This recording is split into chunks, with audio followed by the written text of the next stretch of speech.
한두 번 경험하는 게 아닙니다. 그 답답한 일 중에 가장 답답한 일이 무엇일까요? 아마도 말이 안 통할 때, 같은 한국말을 쓰고 있는데 또 상대방이 내 말하는 소리를 듣고 있음에도 불구하고 도무지 대화가 안 통할 때, 그때 정말 답답하지 않습니까? 고구마 100개 먹은 것처럼 막 환장하지 않습니까? 이런 거 보면 듣기는 들어도 듣지 못하고 보기는 보아도 보지 못한다 하는 말씀이 딱 맞다는 것을 알 수 있습니다. 특히 그 하나님 말씀이 보기는 보아도 보이지 않고 듣기는 들어도 들리지 않는다면 이거 진짜 인생이 큰 문제입니다. 인생이 답답해지죠. 그 마음 답답해지는 정도가 아니라 인생이 답답해지고 캄캄해집니다. 그러므로 하나님의 말씀이 분명히 들려야 합니다. 혹시 우리 성도님들 가운데 듣기는 들어도 들리지 않고 보기는 보아도 보이지 않는 분이 계십니까? 우리가 혹 그럴 수 있습니다. 그런데 그게 지속되고 있다면 이건 심각한 문제인 거죠. 답을 찾아야 됩니다. 왜 안 들리는가? 들어야 하기 때문에, 들리지 않으면 생명을 얻지 못하기 때문에. 그래서 오늘 왜 안 들릴까? 그 답을 말씀드리려고 합니다. 오늘 이야기는 너무나도 잘 알려진 4가지 밭 비유 혹은 씨 뿌리는 비유라고 알려진 말씀입니다.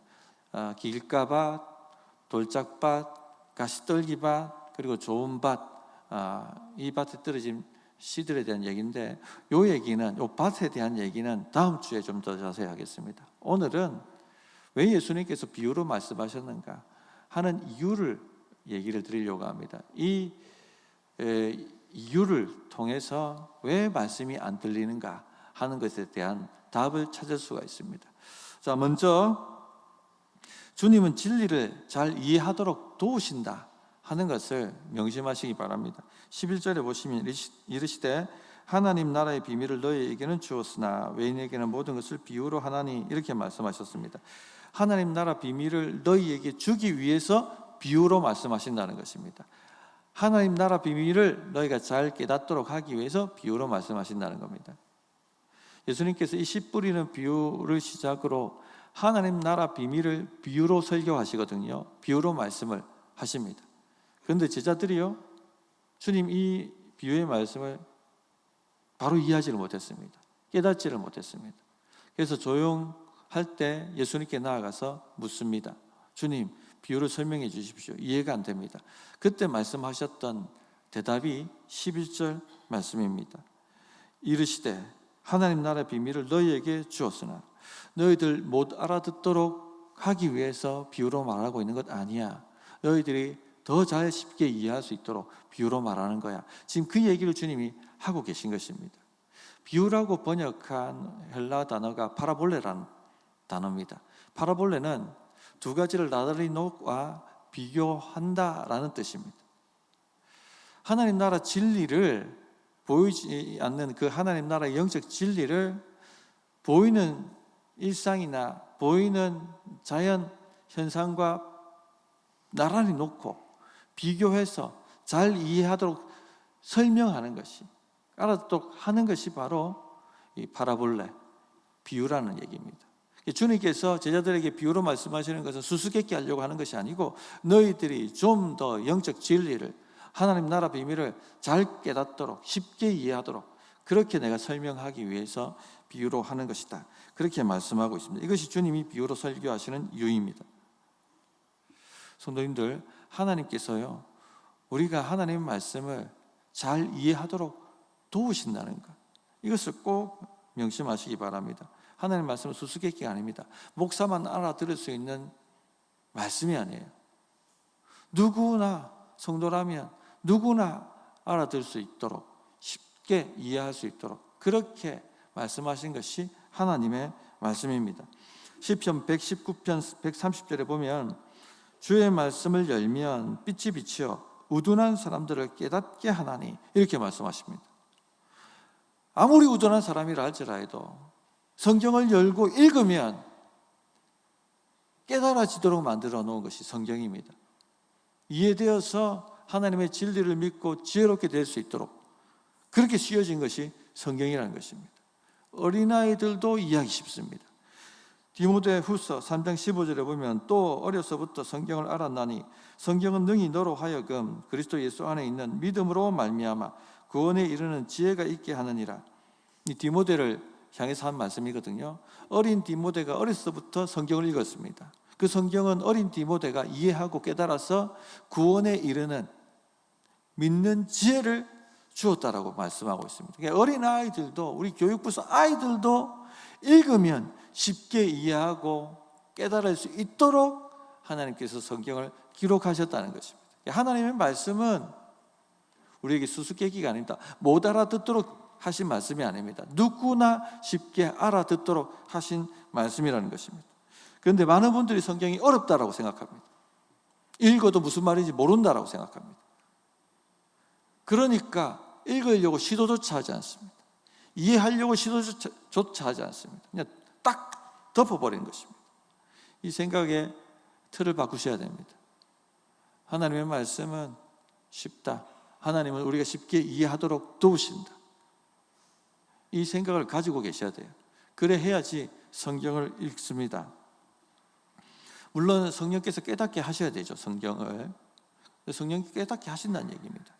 요한복음 14장 26절에 보면 보혜사 곧 아버지께서 내 이름으로 보내실 성령 그가 너희에게 모든 것을 가르치고 내가 너희에게 말한 모든 것을 생각나게 하리라. 가르쳐 주신다는 겁니다. 성령께서 우리 마음을 열어서 성경의 진리를 쉽게 이해하도록 도와주신다. 그렇게 말씀하셨습니다. 목사님, 그런데 오늘 말씀 보면 외인들은 들어도 깨닫지 못하게 하신다고 하시지 않습니까? 도대체 이건 무슨 말씀입니까?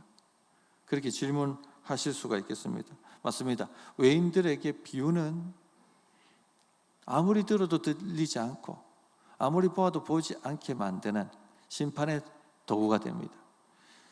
예수님께서 11절 12절에 그렇게 말씀하셨죠. 하나님 나라의 비밀을 너희에게는 주었으나 외인에게는 모든 것을 비유로 하나니 이는 그들로 보기는 보아도 알지 못하며 듣기는 들어도 깨닫지 못하게 하여 돌이켜 죄사함을 얻지 못하게 하려 함이라. 여기서 외인들은 누굽니까? 교회 밖에 있는 사람들, 외인이라고 합니다. 오늘 본문의 근거에서 문맥으로 보면 하나님의 말씀의 은혜를 거부하는 사람들, 이들에게는요 비유가요 수수께끼입니다. 제자들에게 더 쉽도록 이해하기 위해서 비유를 베푸시는데 외인들에게는 이 비유가 더 못 깨닫는, 더 이해할 수 없는 수수께끼가 된다는 것입니다. 그래서 들어도 들리지 않고 보아도 보이지 않는 말씀이 되게 하신다는 것이죠. 그렇다면 질문 드리겠습니다. 여기 계신 분들은 외인입니까? 제자입니까? 제자이죠. 그러면 하나님의 말씀이 들려야 합니다. 들리지 않는다면 큰일인 겁니다. 그러면 들리도록 하기 위해서 들을 길을 준비하셔야 됩니다. 9절에 그 얘기를 하고 계시죠. 또 이르시되 들을 귀 있는 자는 들으라 하시니라. 여기서 말씀하시는 들을 귀는 신체적, 육체적 귀를 얘기하는 게 아닙니다. 무슨 귀입니까? 영적인 귀, 마음, 태도를 얘기하는 것입니다. 하나님의 말씀을 들으려고 하는 마음 태도, 배우려고 하는 마음 태도, 순종하려고 하는 마음 태도, 이 마음 태도를 가지라 하는 것입니다. 우리 마음에 어떤 태도를 가지느냐에 따라서 말씀이 들리기도 하고 들리지 않기도 합니다. 마음을 열고 주님의 말씀을 들으려고 하는 사람들에게는요 비유로 말씀하셔도 더 쉽게 이해됩니다. 축복의 계시의 도구가 되죠. 그러나 들으려고 안 하는 사람들에게는요 아무리 쉽게 설교를 할지라도 비유를 할지라도 그것이요 마음을 닫아버리게 만드는 심판의 도구가 된다는 것입니다. 이게 중요한 게 뭐냐? 마음 태도입니다. 내가 들으려고 하는 마음 태도를 가지고 하나님 성경을 읽는지, 들으려고 하는 마음의 태도를 가지고 설교를 듣고 있는지, 이 차이입니다. 이 차이. 요즘 정치권이나 언론에서 프레임이라는 용어를 많이 쓰죠. 인지 언어학자 조지 레이코프가 대중화시킨 용어입니다. 프레임이라는 것은 어떤 사건을 바라볼 때 자신들에게 유리하도록 보게 만드는 생각의 틀을 프레임이라고 합니다. 정치인들은 국민들에게 이 프레임을 집어넣는 거예요. 프레임 전쟁입니다. 그래야지 점수를 따고 표를 얻기 때문에. 이 프레임이 들어오면, 이 생각이 틀이 들어오면 모두 이 생각이 틀로 봐요. 예를 든다면 트럼프가 정권을 잡고 난 다음에 온 세계에 관세를 때립니다. 15%, 25%, 30%. 그러면서 집어넣는 프레임이 뭡니까? 국민들에게 집어넣는 프레임이 Make America Great Again. 마가죠. 미국을 다시 위대하게. 이 프레임을 집어넣는 거예요. 이 프레임이 딱 들어가면 온 세상이 지금 관세 때문에 고통하는 이 모든 것이 정당해 보이는 겁니다. 왜? 미국을 다시 위대하게 만들기 때문에. 트럼프가 일으키는 전쟁도 다 정당하게 보이는 것이죠. 수많은 사람이 죽어나가도요. 왜죠? 미국을 다시 위대하게. 이게 프레임의 힘입니다. 그런데 영적 세계에도요, 이 프레임 씌우기가 일어난다는 겁니다. 마귀는 프레임을 씌우는데 전문가입니다. 태초부터 프레임을 씌운 사람이 아니지, 프레임을 씌운 존재입니다. 에덴 동산에서 하와 아담에게 어떤 프레임을 집어넣었습니까? 하나님은 너희가 행복한 것을 원하지 않으신다. 그래서 선악과를 먹지 못하게 하신 거예요. 이 프레임을 싹 집어넣었죠. 이 프레임이 씌이면은요, 아무리 진리를 얘기해도 그렇게 들리지 않습니다. 그래서 하나님의 말씀이 들리지 않는 것입니다. 예전에 좀 기독교 극단적인 사람들이 막 바코드가 막 이렇게 처음 도입될 때 뭐라고 했습니까? 바코드를 가지고. 지금은 그 얘기 싹 들어가고 없어요. 요한계시록의 짐승의 수 666이 바코드다. 이 바코드를 가지면 안 된다. 이 바코드는 모든 사람을 조종하기 위한 악마의 도구다. 그렇게 이야기했습니다. 이 프레임이 싹 뚫어버리면요, 아니다, 삶의 편리를 위해서 도입한 것이다라고 아무리 얘기해도요 들리지가 않습니다. 당시 바리새인도 마찬가지입니다. 그들은 예수님을 향해서 프레임을 씌웠습니다. 뭐라고 씌웠습니까? 그는 율법의 이단자다. 그를 따라서는 안 된다. 이 프레임을 사람들에게 집어넣기로 애썼죠. 자기도 그런 프레임이 들어가 있었고. 그러니까 안식일에 병을 고쳐도, 죽었던 사람이 살아나도 거기에 대해서 전혀 반응하지 않습니다. 깨닫지 못합니다. 기뻐하지 않습니다. 안식일을 범해? 그러면 죽여야지.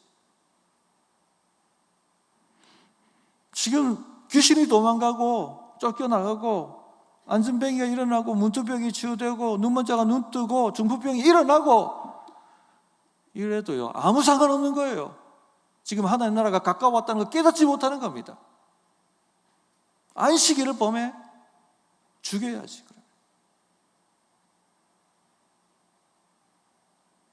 예수는 율법의 이단자이기 때문에 이런 프레임이 씌이면은요 아무리 진리를 얘기해도 안 들리는 겁니다. 아무리 하나님의 표적과 기사를 보아도 보지 못하는 겁니다. 사랑하는 성도님들, 들을 귀를 준비하셔야 들을 귀를.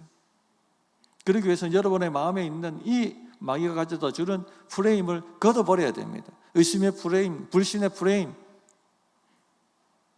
내가 생각이 다 맞아, 내 생각대로 살면 돼 라고 말하는 교만의 프레임을 다 걷어버려야 합니다. 주님의 말씀을 배우려고 하고요, 주님의 말씀을 들으려고 하고 주님의 말씀을 순종하려고 하는 그 마음 태도, 그걸 가지고 오셔야지만이 들리게 된다는 것입니다. 사랑하는 성도님들, 설교도 그래. 성경뿐만 아니라 설교도 그렇습니다. 설교를 하면 어떤 사람들은 안 들린다고 얘기하고 어떤 사람은 은혜 받았다고 얘기합니다. 똑같은 설교를 듣는데 어떤 사람들은 안 들린다고 얘기하고요, 어떤 사람은요 은혜 받았다고 얘기합니다. 왜 이런 일이 일어납니까? 같은 공간에서. 물론 목사가 설교 준비를 안 해가지고 행설수설할 때가 있습니다. 그럼 도대체 목사님 무슨 말씀하려고 하는지 모르죠. 어떨 때는 성경 한 구절 읽어놓고 자기 가고 싶은 얘기 막 쫙 하는 분들도 계십니다. 그러면 무슨 얘기 하고 싶은지 안 들립니다. 울산 시민교회에서 사역할 때 그 목사님 중에 한 분이 서론도 다르고 1대지도 다르고 2대지도 다르고 3대지도 다르고 예화도 다르고 결론까지 달랐어요. 도대체 무슨 말씀을 하려고 하는지 성도들이 막 그분만 설교하면 답답해가지고 힘들어했습니다. 이런 경우 빼고 목사는 그래서 설교를 계속 발전시키고 성도들이 더 이해하기 쉽도록 해야 될 노력을 해야 합니다. 그런 정당한 노력을 하고 있고 성경을 근거로 해가지고 분명하게 무슨 내용을 전하고 있다면 그럼에도 불구하고 말씀이 들리지 않는다. 왜 안 들릴까요? 왜? 어떤 사람은 듣고 은혜 받고 30배, 60배, 100배 결실하고 어떤 사람은 그 설교를 똑같이 듣는데도 10년, 20년이 지났는데도 오히려 마음이 강박해지고 전혀 삶의 변화가 없고 차이가 뭡니까? 들을 귀. 오늘 설교 무슨 말씀을 하시든지 간에 난 빨리 마치고 놀러 갈 거야. 이런 마음으로 왔다면 안 들리죠? 오늘 목사님이 어떤 설교를 하시든지 간에 나는 내 뜻대로 내 생각대로 살 거야. 그런 태도를 갖고 왔으면요 안 들립니다. 빨리 맞춰주면 좋죠. 오늘 목사님이 어떤 말씀을 하실까? 어떤 말씀을 하시든지 내가 듣고 순종하리라. 내 삶에 적용하리라. 이런 열린 마음으로 오면 왜 안 들리겠어요? 이 차이입니다. 이 차이.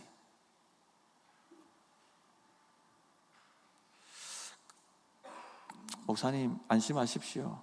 저희들은 외인이 아닙니다.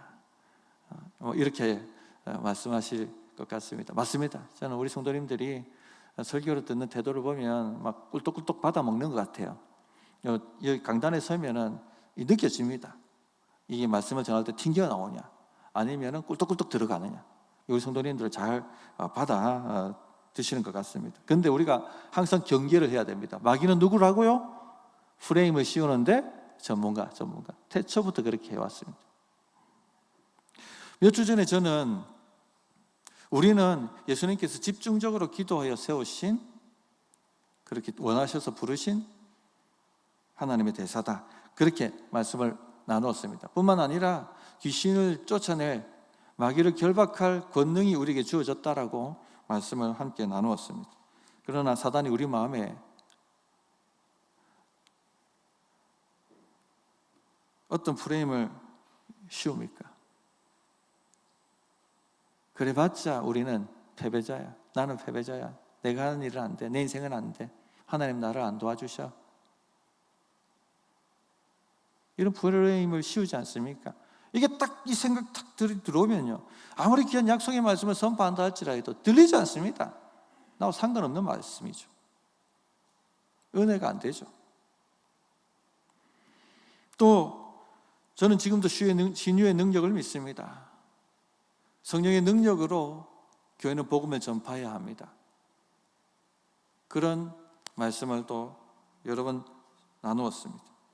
요즘 시대에 무슨 기적이 있어? 하나님은 자연 섭리 가운데 일하시지. 이런 이성적 프레임에 딱 갇혀 있으면요 그런 말씀을 100번 들어도 전혀 감동 없습니다. 한 귀로 듣고 한 귀로 흘려지게 되는 거죠. 들어도 들리지가 않게 된다 하는 것입니다.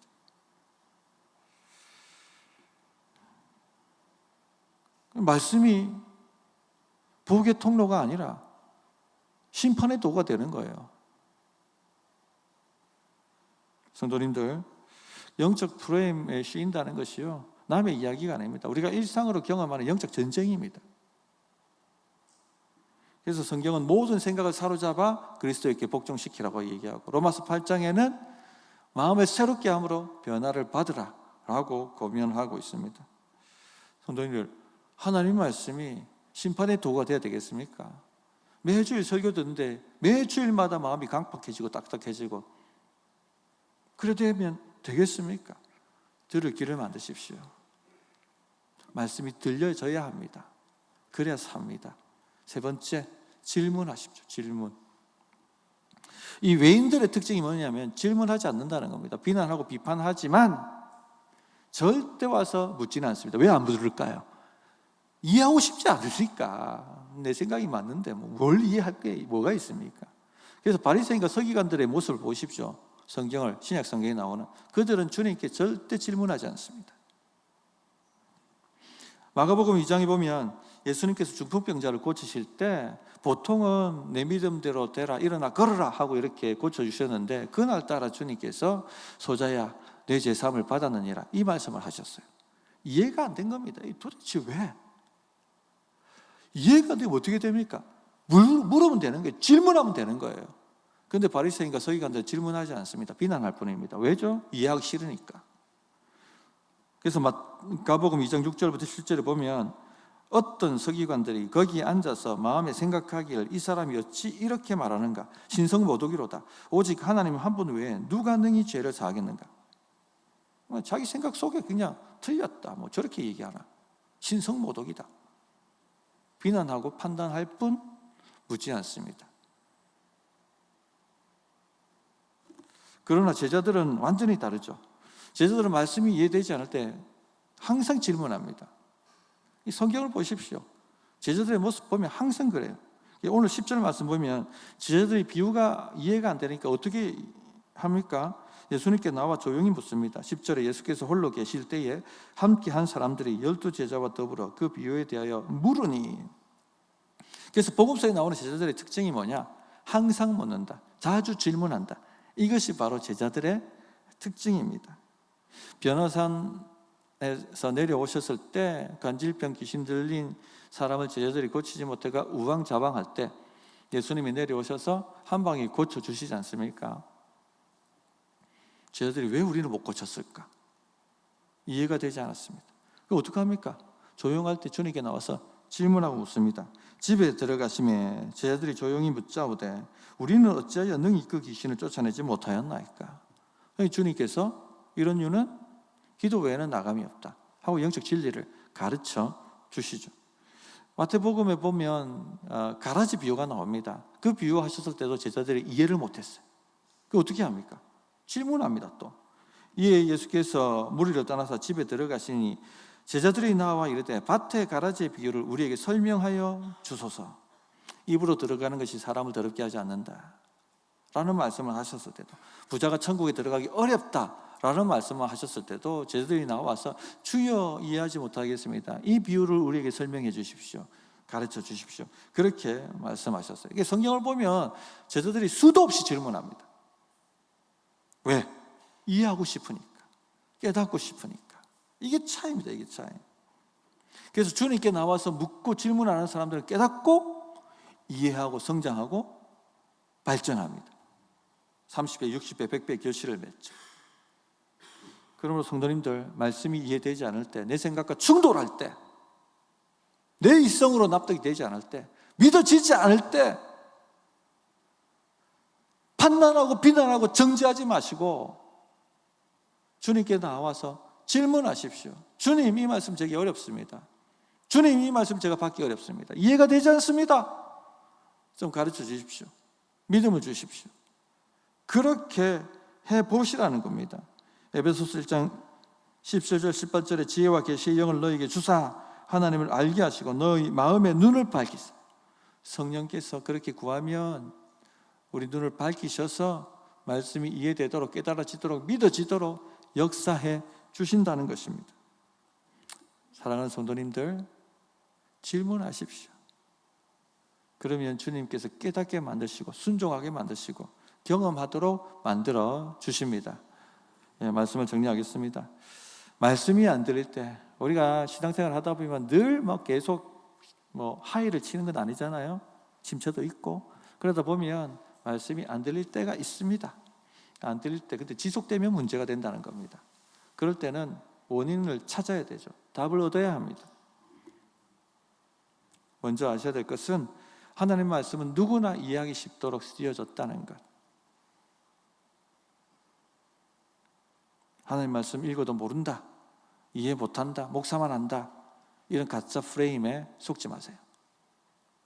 둘째는요, 들을 수 있는 길을 만들어야 됩니다. 마음을 활짝 열고 오십시오. 내 마음의 모든 프레임을 다 내려놓고 열린 마음으로, 배우려는 마음으로, 이해하려는 마음으로, 깨달으려는 마음으로 오면 왜 안 들리겠습니까? 성령이 우리 안에 거하시는데. 말씀은 말씀이고 세상 사는 지혜는 또 달라. 어떻게 말씀대로 다 사나? 이거 가짜 프레임입니다. 거짓 프레임입니다.